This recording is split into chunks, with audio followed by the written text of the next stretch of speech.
and we have some tangible assets for the lender to look at, that gives us a much better chance and an easier path to financing to get this office open. Welcome to AMC. I'm Dr. Greg Miller. We're in a series on starting a practice. And listen, Doc, if you're already in practice, this topic of financing and equipping with Dr. Jeremy Brubaker is worth giving a listen. Let's go ahead and get started. Hey, Dr. Brubaker here. Today we're in a series about starting a practice. And there are many, many different aspects of starting a practice that all need to mesh together in kind of a harmony in order to open that practice well, successful, and explosively. And we're going to walk through just two of these factors today, but I want to give a brief overview of some of the things that pop into my mind after working with hundreds of different offices, opening them up successfully. And here's a few that pop up in my mind. Number one, when we talk about a market, where that practice is going to be located. Of course, the location inside that market, meaning position in that town. Of course, the building, the build out that will be involved, and not just a build out that is designed for functionality, for flow, for efficiency, right? Another component of opening an office is financing, capital that has to be there in order to fund any endeavor, any business, any venture that you get into.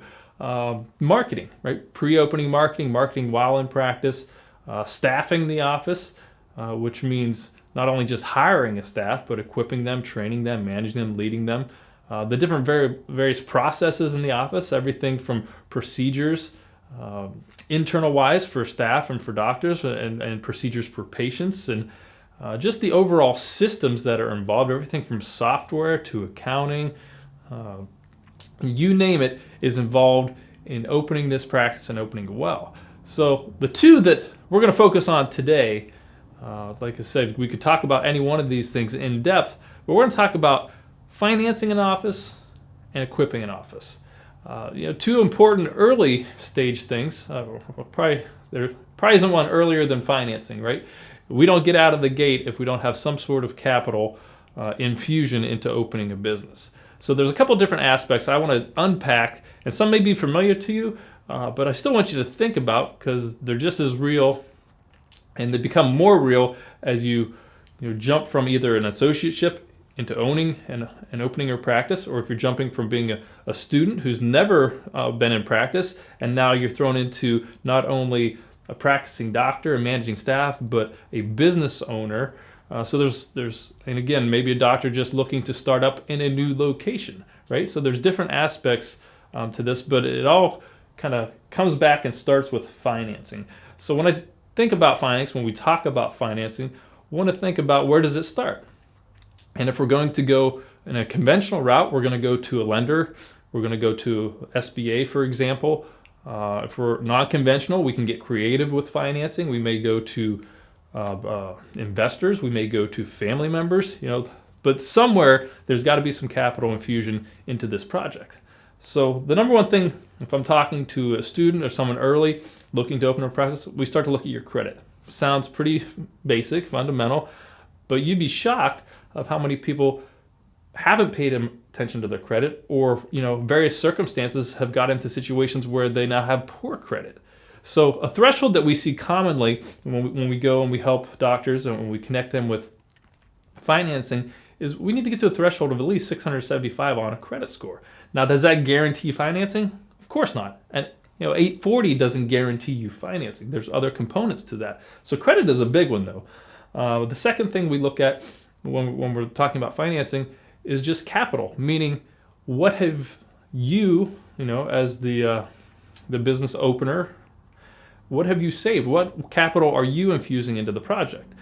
And typically, SBA or conventional lender, they're going to look for you to come to the table with a certain percentage just accumulated and sitting there, and that you're going to be invested in this project. So capital is another one. Assets is our third one.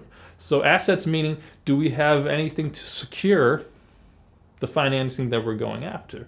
And when you can combine all those things, we got great credit, we have some money saved, some capital saved, and we have some tangible assets for the lender to look at. That gives us a much better chance and an easier path to financing to get this office open, right? So that's one component, and kind of breaking that into three different heads, if you will, to think about.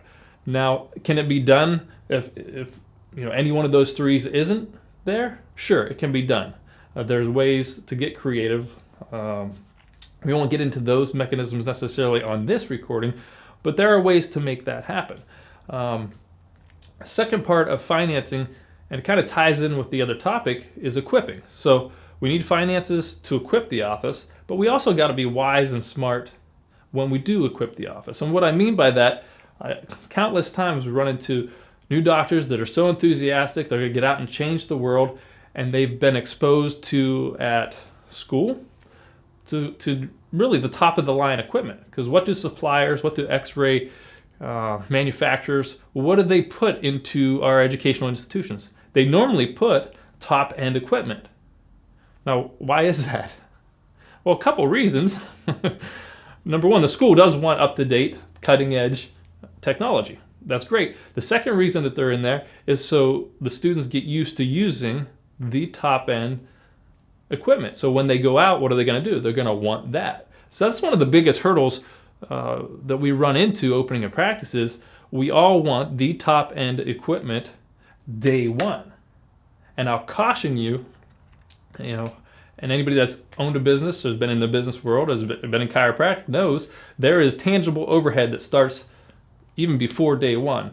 So the more conservative we can be with that overhead in mind, equipment mind, diagnostics, software, computers, the more, what I want to say, good steward we can be at the beginning, the less pressure, stress is going to be put on you during the opening process. I'm not saying there won't be any, because it is stressful. You're starting something from nothing, and that takes energy, and it takes effort, and it takes commitment.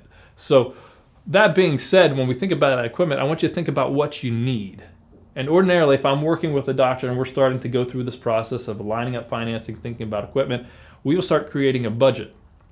To me, that used to be a 4-letter word. I don't like the budget. I don't like to be that structured typically.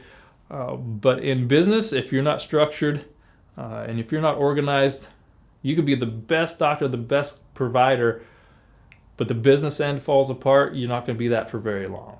So I always like to get off to the right start going, let's set a budget. And when it comes to equipment, list all the equipment that you want, right? And just list it out. Name, brand, model, right? Find the price points that they're in. List it out. And that's what you want.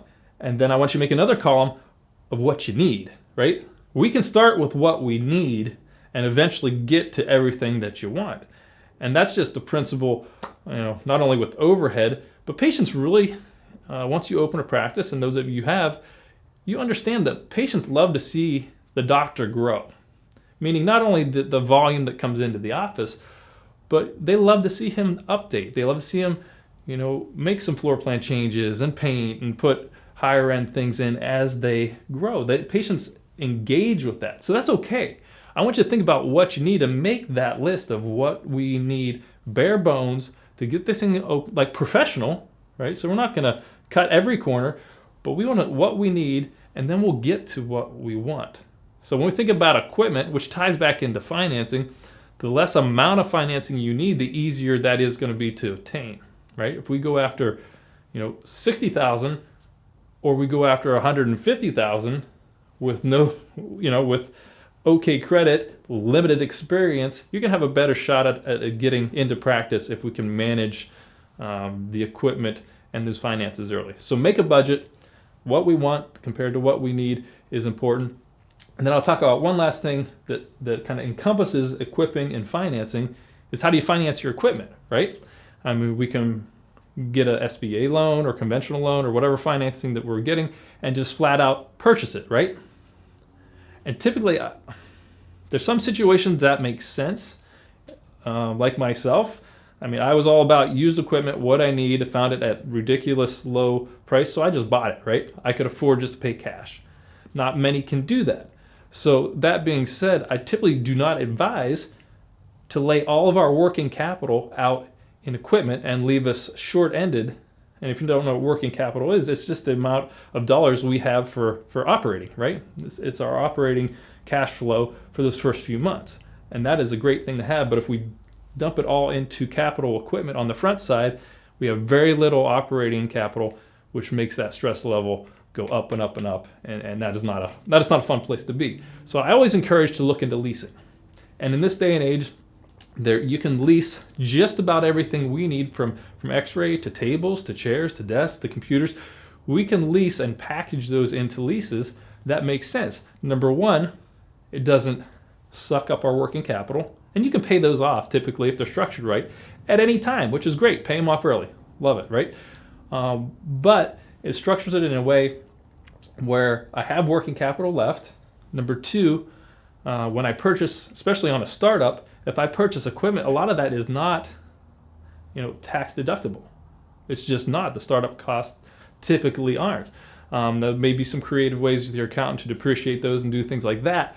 But a way that I know for sure that makes sense is your total lease payment. So if we can lease pretty much everything, that total lease payment is part of your overhead, and that thing is 100% deductible in your taxes. And that may not mean a lot now if you're not in business or never been in business, but trust me, the first year in practice, you're going to get introduced to the tax system.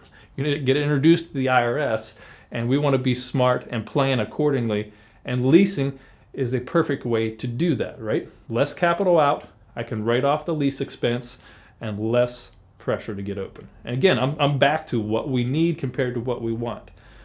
So I just wanted to unpack just a few concepts for you today in regards to opening a practice, and especially with financing and equipping. I hope to get into more topics into opening a practice, everything from marketing to location to equipping to staffing and the systems and procedures. And the great thing that we've been doing this for so long is we've got connections to help support everything from leasing to financing, obviously the systems involved, so you don't have to reinvent the wheel to open your new practice. Hope this is helpful. Take it, think about it, create some budgets, create some lists, start to get structured and organized on your way to starting and opening your practice. Thanks for joining us today. As a reminder, we've got regular webinars that go into even more detail on this topic. Check the description for more ways to get our content and sign up.